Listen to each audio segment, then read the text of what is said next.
मुझे गंगा जी की स्वच्छता और पीने के पानी से जुड़ी अनेक परियोजनाएं पश्चिम बंगाल को सौंपने का अवसर मिलेगा।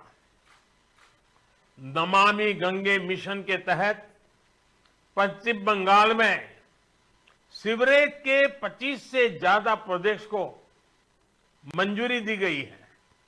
इनमें से 11 प्रोजेक्ट पहले ही पूरे हो चुके हैं और 7 प्रोजेक्ट आज पूरे हो रहे हैं। आज 1,500 करोड़ की लागत से 5 नई परियोजनाओं पर काम भी शुरू हो रहा है। इसमें जो प्रमुख है वो है आदि गंगा नदी का पुनरुद्धार। मुझे बताया गया है कि अभी आदि गंगा नदी की स्थिति दुर्भाग्य से बहुत खराब है।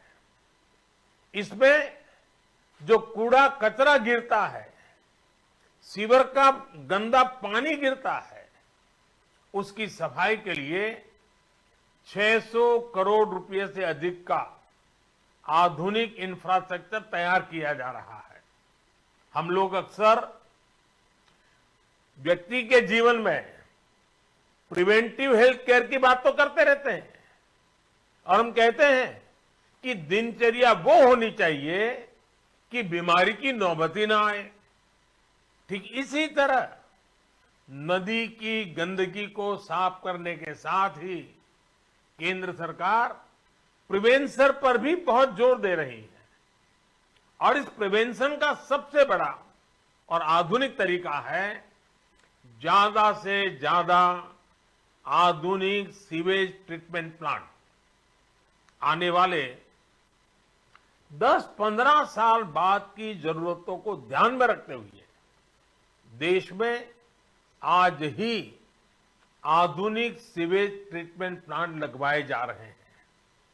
आजादी के अमृत काल में हमें फॉरवर्ड लुकिंग सोच और अप्रोच के साथ देश को आगे ले जाना है। साथियों, इस 21वीं सदी में भारत के तेज विकास के लिए भारतीय रेलवे का भी तेज विकास, भारतीय रेलवे में तेज सुधार, ये सारी बातें बहुत जरूरी हैं।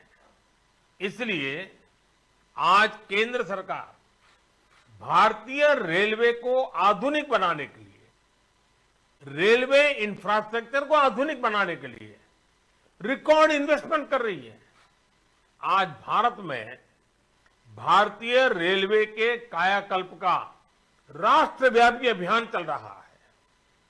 आज वंदे भारत, तेजस, हमसफर जैसी आधुनिक ट्रेनें देश में बन रही हैं। आज विस्टाडोम कोचेज रेल यात्रियों को नए अनुभव करा रहे हैं। आज सुरक्षित आधुनिक कोचेज की संख्या में रिकॉर्ड वृद्धि हो रही है। आज रेलवे स्टेशन को भी एयरपोर्ट की तरह विकसित किया जा रहा है। न्यू जलपाईगुड़ी स्टेशन भी इसी लिस्ट में शामिल है। आज रेलवे लाइनों का दोहरीकरण, रेलवे लाइनों का बिजलीकरण जिस रफ्तार से हो रहा है वो पहले कभी नहीं हुआ। देश में जो ईस्टर्न और वेस्टर्न डेडिकेटेड फ्रेट कॉरिडोर बन रहे हैं वो लॉजिस्टिक्स सेक्टर में क्रांतिकारी बदलाव लाने वाले हैं।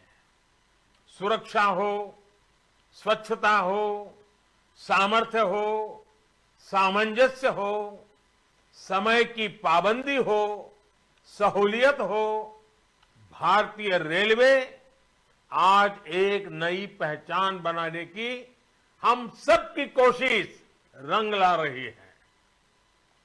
बीते 8 वर्षों में भारतीय रेलवे ने आधुनिकता की नींव पर काम किया है। अब आने वाले 8 वर्ष में हम भारतीय रेलवे को आधुनिकता की नई यात्रा पर निकलते हुए देखेंगे। भारत जैसे युवा देश के लिए भारतीय रेल भी युवा अवतार लेने जा रहा है और इसमें निश्चित तौर पर 475 से ज्यादा वंदे भारत ट्रेनों की बड़ी भूमिका होगी। साथियों, आजादी के बाद के 7 दशकों में 20,000 रूट किलोमीटर रेल लाइन का बिजलीकरण हुआ। वहीं 2014 में हमारी सरकार बनने के बाद बीते 7-8 वर्षों में ही 32,000 रूट किलोमीटर से ज्यादा रेल लाइन का बिजलीकरण हो चुका है। ये है देश के काम करने की रफ्तार, रेलवे के आधुनिकीकरण की रफ्तार। और इस रफ्तार को तेज करने के लिए अब भारत में दुनिया के सबसे शक्तिशाली बिजली के रेल इंजनों का भी तेजी से निर्माण हो रहा है। साथियों, आज के भारत की स्पीड और स्केल का एक और प्रमाण हमारा मेट्रो रेल सिस्टम है। कोलकाता के लोग जानते हैं कि दशकों से मेट्रो रेल पब्लिक ट्रांसपोर्ट का कितना बेहतरीन माध्यम रही है। 2014 से पहले तक देश में कुल मेट्रो नेटवर्क 250 किलोमीटर से भी कम था और इसमें भी सबसे बड़ी हिस्सेदारी दिल्ली एनसीआर की ही थी। केंद्र सरकार ने इस स्थिति को भी बदलता हुआ है, उसको बदलने का पूरा प्रयास किया है और बहुत तेजी से बदला है। बीते 8 वर्षों में हमने मेट्रो का 2 दर्जन से अधिक शहरों तक विस्तार किया है। आज देश के अलग अलग शहरों में लगभग 800 किलोमीटर ट्रैक पर मेट्रो चल रही है। 1000 किलोमीटर के नए मेट्रो रूट पर तेजी से काम चल रहा है। जोका बीबीडी बाग मेट्रो परियोजना इसी संकल्प का हिस्सा है। साथियों, पिछली सदी के भारत की 2 और बड़ी चुनौतियां रही हैं जिन्होंने देश के विकास पर बहुत नकारात्मक असर डाला है। एक चुनौती रही इंफ्रास्ट्रक्चर के कार्यों में विभिन्न एजेंसियों में तालमेल की कमी और दूसरी चुनौती रही ट्रांसपोर्ट के विभिन्न साधनों में भी आपसी तालमेल का जीरो होना। इसका नतीजा ये हुआ कि सरकार के एक विभाग को पता ही नहीं होता था कि दूसरा विभाग कहां नया काम शुरू करने वाला है। इसका खामियाजा देश के ईमानदार टैक्स पेयर को उठाना पड़ता था।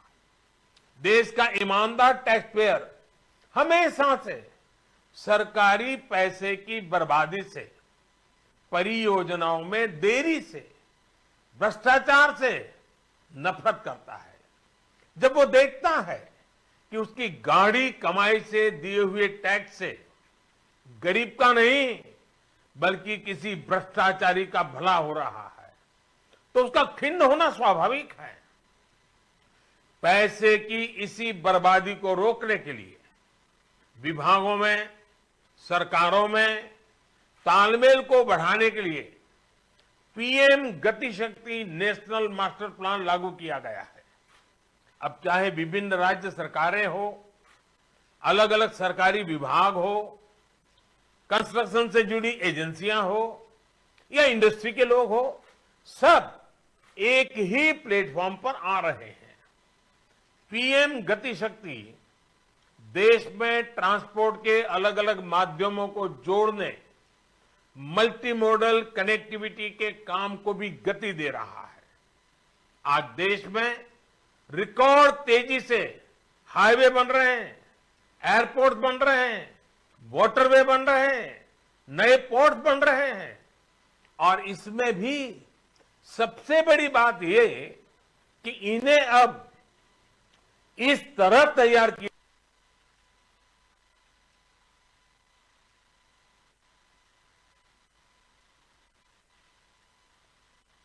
हाईवे बेहतर तरीके से रेलवे स्टेशनों से कनेक्ट हो, रेलवे स्टेशन एयरपोर्ट से कनेक्टिविटी हो, लोगों को ट्रांसपोर्टेशन के दौरान सीमलेस कनेक्टिविटी भी मिले।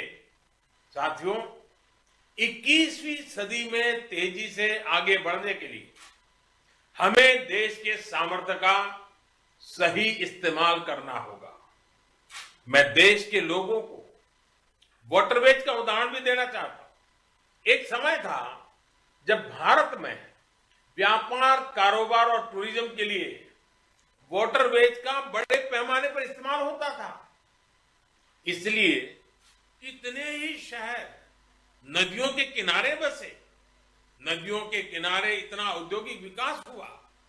लेकिन इस सामर्थ्य को पहले सैकड़ों वर्षों की गुलामी और फिर आजादी के बाद की सरकारी उदासीनता ने तबाह कर दिया। अब भारत अपनी इस जल शक्ति को बढ़ाने पर काम कर रहा है। देश में 100 से ज्यादा वाटरवेज और विकसित किए जा रहे हैं। भारत की नदियों में आधुनिक क्रूज चले, व्यापार भी हो, टूरिज्म भी हो। इस दिशा में हम तेजी से आगे बढ़ रहे हैं। केंद्र सरकार ने बांग्लादेश सरकार के सहयोग से गंगा और ब्रह्मपुत्र नदियों के बीच वाटरवे लिंक स्थापित करने पर भी काम किया है। मैं आज देश के लोगों को इससे जुड़ी भी एक जानकारी देना चाहता हूं।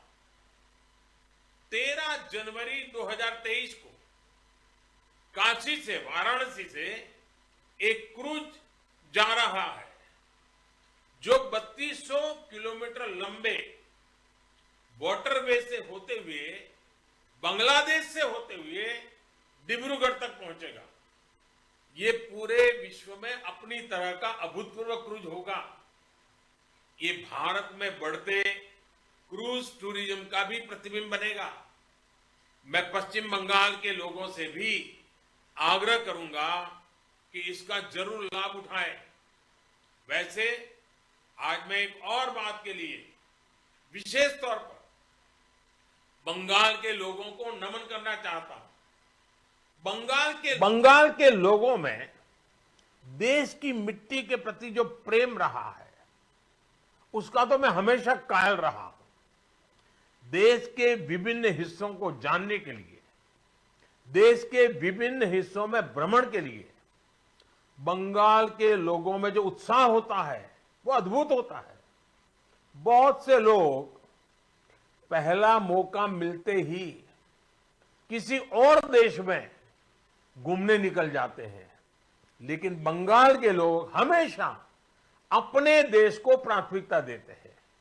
बंगाल के लोग पर्यटन में भी नेशन फर्स्ट की भावना को लेकर चलते हैं। और आज जब देश में कनेक्टिविटी बढ़ रही है, रेलवे, हाईवे, वाटरवे आधुनिक हो रहे हैं, तो इससे ईज ऑफ ट्रैवल भी उतना ही बढ़ रहा है। इसका बड़ा लाभ बंगाल के लोगों को भी मिल रहा है। साथियों, गुरुदेव टैगोर द्वारा रचित प्रसिद्ध पंक्तियां हैं, ओ ओमार देशेर माटी, तोमार पौरे ठेकाई माथा। यानी, हे मेरे देश की माटी, मैं तुम्हारे आगे अपना सर झुकाता हूं। आजादी के इस अमृत काल में मातृभूमि को सर्वोपरि रखते हुए हमें मिलकर काम करना है। आज पूरी दुनिया भारत को बहुत भरोसे से देख रही है। इस भरोसे को बनाए रखने के लिए हर भारतीय को पूरी शक्ति लगा देनी है। हमें हर दिन का उपयोग राष्ट्र निर्माण में करना है। हर पल का उपयोग राष्ट्र निर्माण में करना है। देश सेवा के कार्यों में हमें रुकना नहीं है। इन्हीं शब्दों के साथ मैं अनेक परियोजनाओं के लिए बंगाल को बहुत बहुत बधाई देता हूं। फिर एक बार आपका अभिवादन करता हूं और मैं अपनी बात को समाप्त करता हूं। बहुत बहुत धन्यवाद।